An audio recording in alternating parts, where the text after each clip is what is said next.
Je crois qu'il est responsable et transparent de vous présenter à vous, députés, et aux Français, dès ce premier discours devant le Parlement, les orientations du pacte de responsabilité et de solidarité. Une négociation entre partenaires sociaux a fixé des engagements pour l'emploi. Le moment de la décision est venu. D'abord, il y a le coût du travail. Il doit baisser. C'est un des leviers de la compétitivité, pas le seul, mais il pèse lourd. Le gouvernement de Jean-Marc Ayrault avait engagé le mouvement avec la création du crédit d'impôt compétitivité emploi qui doit atteindre 12 milliards cette année et 20 milliards l'année prochaine. Nous porterons les allégements du coût du travail à 30 milliards d'ici 2016. Comment? Je refuse d'opposer l'effort pour les emplois les moins qualifiés dont nous avons besoin et celui pour les emplois qualifiés qui font notre compétitivité, notamment dans l'industrie. L'un répond à l'urgence de créer des emplois, l'autre aussi à la nécessité d'exporter. Nous ferons donc les deux. Au niveau du SMIC, les cotisations patronales à l'URSSAF seront entièrement supprimées au 1er janvier 2015. Zéro charge pour l'employeur d'un salarié payé au SMIC. Voilà le changement. Voilà une vraie révolution. Le barème des allégements existants entre le SMIC et 1,6 fois le SMIC sera modifié en conséquence. Nous y consacrerons 4,5 milliards d'euros.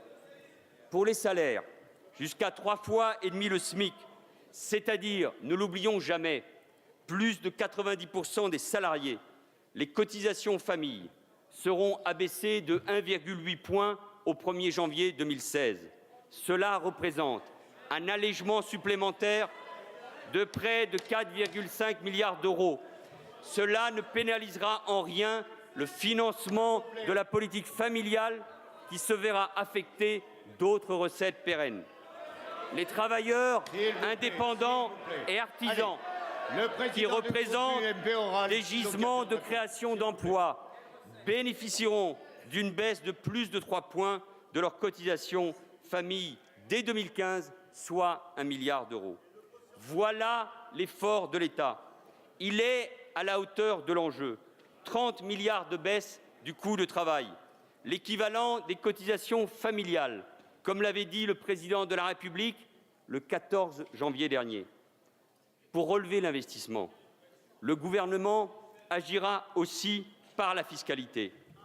D'abord, en réduisant les impôts de production, comme la C3S, contribution sociale de solidarité des sociétés, payée par 300 000 entreprises.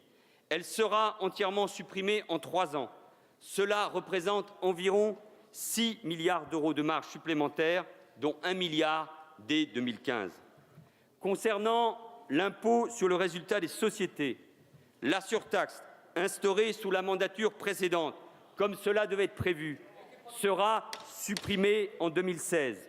Le taux normal de cet impôt sera par ailleurs abaissé à 28% en 2020, avec une première étape intermédiaire en 2007.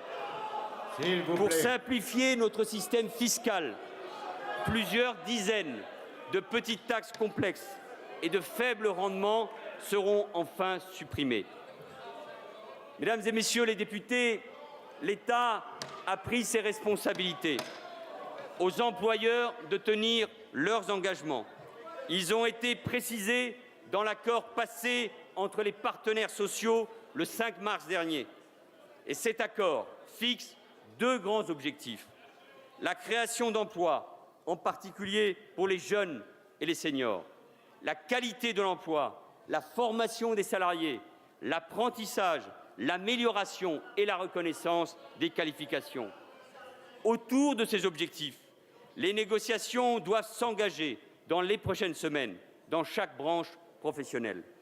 La grande conférence sociale, qui se réunira de nouveau à l'été, permettra de mesurer ensemble la dynamique ainsi créée.